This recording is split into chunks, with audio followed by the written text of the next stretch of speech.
Most people will overpay their taxes this year. Not because they're lazy, not because they're careless, because the tax code is written in a way that quietly rewards those who know specific moves and silently penalizes everyone else. Here's the part that should bother you. The strategies that could save you thousands of dollars aren't hidden. They're written directly into the tax code, available to anyone. But most people never learn them. They file the same way every year, take the standard deduction, assume they got everything they deserved, and walk away leaving real money on the table. Year after year, decade after decade. That money doesn't just disappear, it compounds.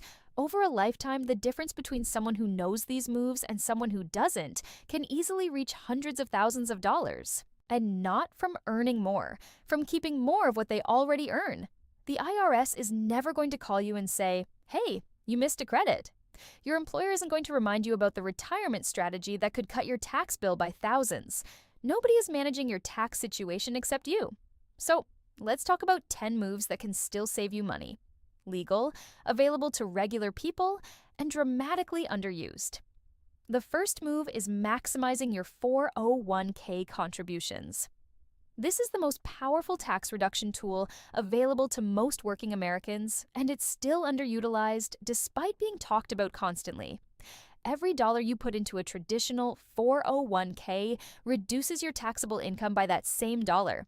If you're in the 22% federal bracket, a $10,000 contribution saves you $2,200 in federal taxes immediately. The 2026 contribution limit is $23,500 if you're under 50. If you're 50 or older, you can add $7,500 in catch-up contributions, $31,000 total. Most people contribute just enough to get the employer match and stop. That's still leaving money on the table. Every additional dollar above the match still reduces your taxes. You're just not getting the bonus on top. Can't max out completely? Increase your contribution by 1% every time you get a raise. You'll barely notice the difference in take-home pay. The tax savings, though, those compound. The second move is the health savings account. The HSA is the most tax-advantaged account in the entire tax code, and most people who have access to one either don't use it or don't use it strategically. Here's why it's different from everything else. Contributions are tax-deductible. Non-growth is tax-free. Withdrawals for qualified medical expenses are tax-free. Triple tax benefit. No other account in existence offers all three. To qualify, you need a high-deductible health plan. In 2026, that means at least a $1,600 deductible for individual coverage or $3,200 for family. Contribution limits are $4,300 individual and $8,550 family. Here's the move most people miss entirely. You don't have to spend your HSA on current medical expenses. Pay costs out of pocket now. Let the HSA grow invested in index funds. Withdraw decades later for medical expenses in retirement when healthcare costs are highest. A dollar contributed at 30 and invested for 35 years could grow to over $10, completely tax-free. It's a stealth retirement account with better tax treatment than either a 401k or a Roth IRA. The third move is understanding when to itemize versus taking the standard deduction and timing your expenses to cross the threshold. The standard deduction for 2026 is $15,750 for single filers and $31,500 for married filing jointly.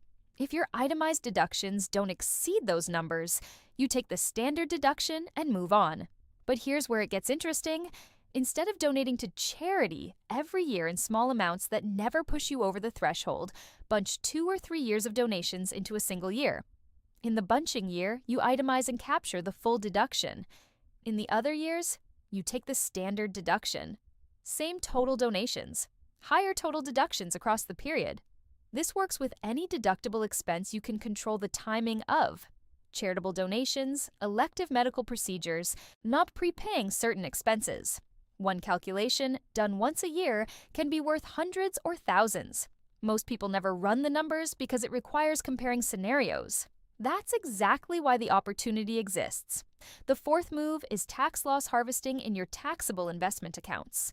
When you sell an investment for more than you paid, you have a capital gain, taxable. When you sell for less than you paid, you have a capital loss, Losses offset gains dollar for dollar. If your losses exceed your gains, you can deduct up to $3,000 against ordinary income each year. Remaining losses carry forward indefinitely. The strategy is simple. Periodically review your taxable accounts for positions that are down.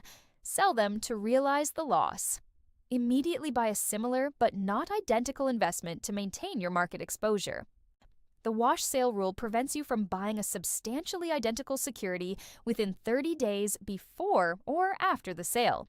So you can't sell an S&P 500 fund and immediately buy the same fund back. But you can sell one S&P 500 fund and buy a total stock market fund. Similar exposure, different fund, loss preserved. With the market volatility common in 2026, most portfolios have losing positions even if the overall portfolio is up. Those positions are tax assets waiting to be used. The fifth move is the backdoor Roth IRA. The income limits for direct Roth contributions in 2026 are $165,000 for single filers and $240,000 for married filing jointly. Above those thresholds, direct contributions aren't allowed. The backdoor strategy works for everyone regardless of income. Contribute to a traditional IRA. No income limits for contributions.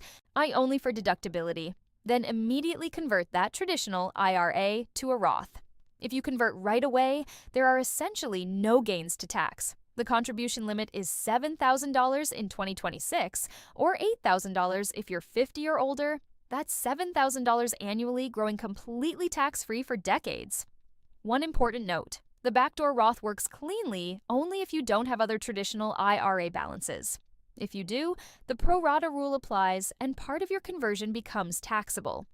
Consider rolling old traditional IRA balances into your current 401k if your plan allows, to clear the path for clean conversions going forward. This strategy has been scrutinized by Congress repeatedly. It remains legal in 2026. There's no guarantee it will exist forever. The sixth move is the 0% capital gains bracket. Most people know long-term capital gains are taxed at lower rates than ordinary income. Fewer people know there's a 0% bracket. In 2026, single filers with taxable income up to approximately $48,000 and married couples up to approximately $96,000 pay zero federal tax on long-term capital gains. Think about what that means. If you have appreciated assets and your income falls below those thresholds, maybe you're between jobs, took a sabbatical, retired early, or just had a lower income year, you can sell those assets, pay no federal capital gains tax, and reset your cost basis to the current higher value.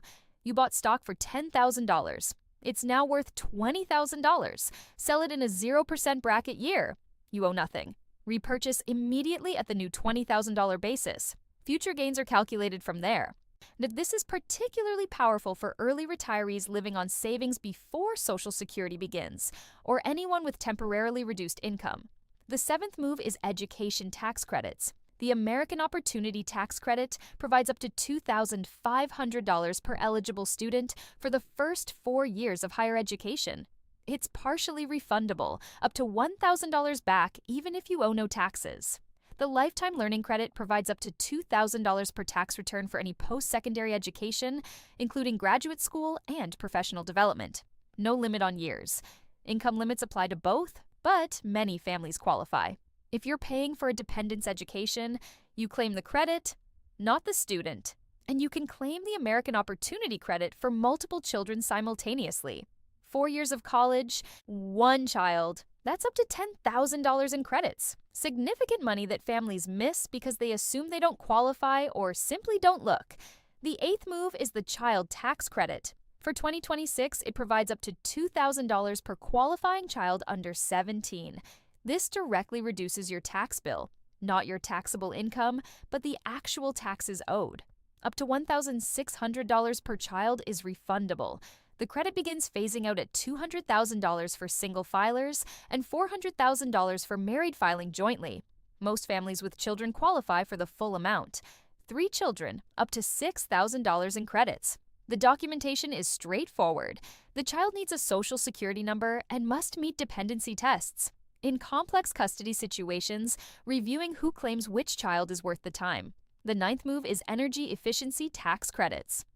The residential clean energy credit covers solar panels, solar water heaters, wind turbines, geothermal heat pumps, and battery storage at 30% of cost with no dollar cap. A $20,000 solar installation generates a $6,000 credit.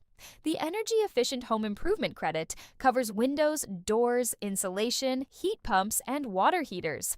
Up to $1,200 annually for most improvements, with higher limits for heat pumps. These credits change the math on home improvements that seemed borderline financially. A heat pump with a 12-year payback based on energy savings alone looks very different when you factor in the $2,000 credit. If you've made qualifying improvements in 2026 and haven't accounted for these credits, you're leaving money on the table. The 10th move is qualified charitable distributions from IRAs. If you're over 70 and a half, you can transfer up to $105,000 directly from your IRA to charity in 2026. The distribution satisfies your required minimum distribution without counting as taxable income. This is particularly valuable if you take the standard deduction and don't benefit from itemizing charitable donations. The QCD delivers tax benefit for charitable giving even when you're not itemizing. It's one of the most overlooked tools for people in retirement who are charitably inclined. Same gift to the charity, dramatically better tax treatment for you.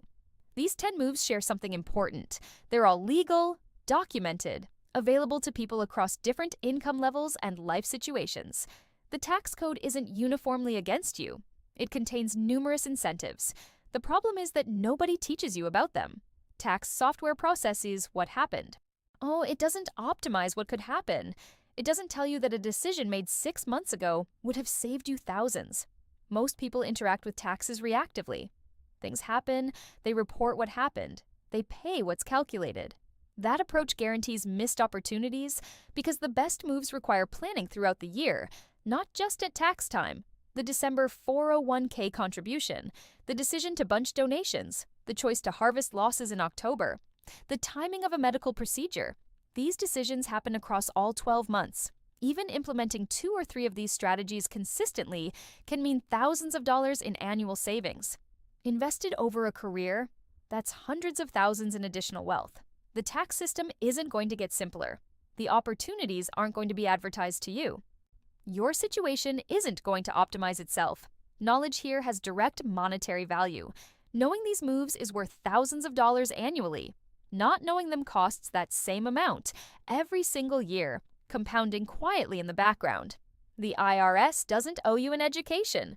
They'll take whatever you don't actively prevent them from taking. Now you know 10 specific ways to push back.